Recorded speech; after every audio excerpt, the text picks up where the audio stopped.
राज्यात फार्मसीच्या 16,000 जागा रिक्त, प्रवेश प्रक्रिया विलंबाचा फटका, अनागोंदी कारभारामुळे विद्यार्थी त्रस्त।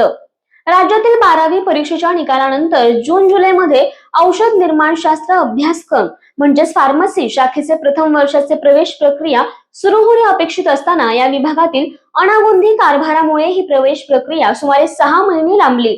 अखेर अनेक अडथळे पार करत या प्रवेश प्रक्रियेला नोव्हेंबर 2024 चा मुहूर्त सापडला आणि 23 डिसेंबर रोजी केंद्रीभूत प्रवेश प्रक्रियेतून प्रवेश पूर्ण झाले।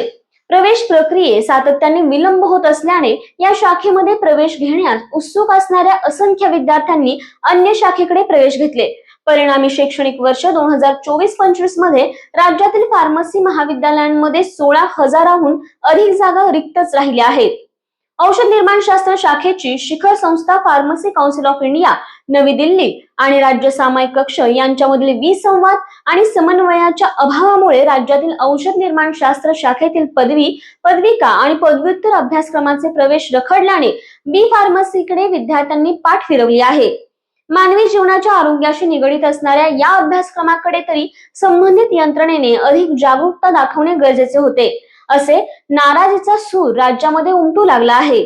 दरम्यान गत वर्षाच्या तुलनेमध्ये शैक्षणिक वर्ष 2024-25 मध्ये राज्यात नव्याने 61 महाविद्यालयांना फार्मसी काउन्सिल ऑफ इंडिया नवी दिल्ली PCI यांनी मान्यता दिली आहे।